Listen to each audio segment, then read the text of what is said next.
Machines trump free weights when it comes to isolation.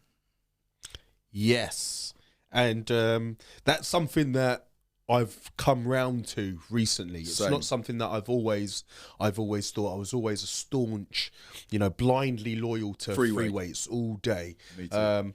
But no, it's true, and especially with stuff like a cable lat raise, even cuffs.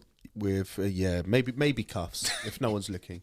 Lat raises, like even some pressing exercises, because you don't have to worry about the stability that's associated with lifting free weights, and so you can just push everything through the target muscle, really hone in and really feel it.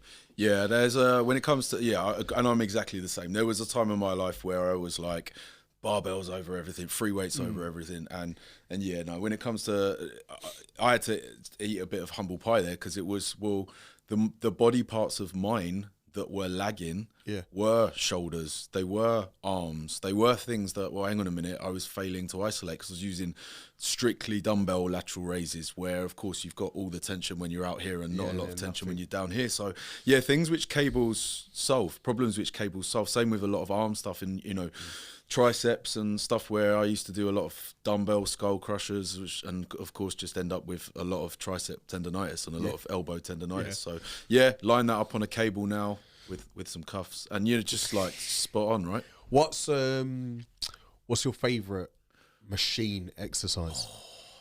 I can't really call it. If you want to talk my favourite machine in the gym, is the prime seated row. Oh yeah, that machine is glorious. Oh, it's the best. It is the best machine. If I could have one machine at home, that'd be it. Yeah, same. But then the Prime kit in general, I'm a massive fan of. And again, I wasn't when I first used it. But that leads on nicely, because again, you do have to take into consideration quality of the ergonomics on certain machines in a commercial gym versus in a bodybuilding gym. But cables, so it's still it's a machine for me. If I'm training arms, the cables do everything you need.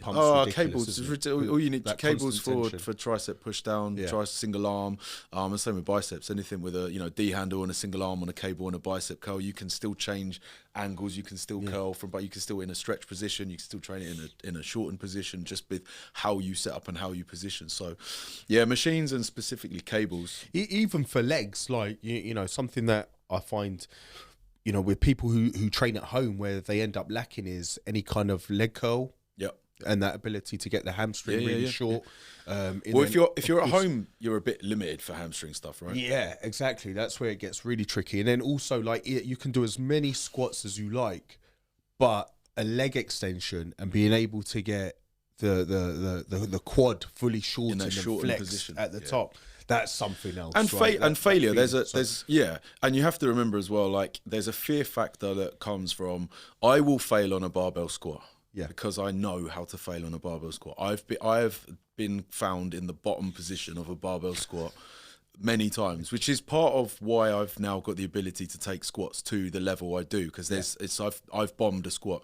I would argue most people will rack a squat 3 or 4 reps at least away from failure, because grinding a squat is a pretty scary thing to do, especially if you've got a lot of weight on your back and near max. Being in that grindy position, you have to know what to do if it goes wrong. Yeah. And there's something a massive advantage there when I've got clients on a leg press machine. I do it quite frequently, where I'm like, right, it's a RPE 10 week this week. And they're like, oh yeah, cool. And I'm like, you know what RPE 10 means, right? Yeah. And I'm like, RPE 10 means buried. RPE 10 doesn't mean, oh, that was 10 out of 10 difficult. RPE 10 means you peel yourself out of the machine because you got stuck in the bottom of it.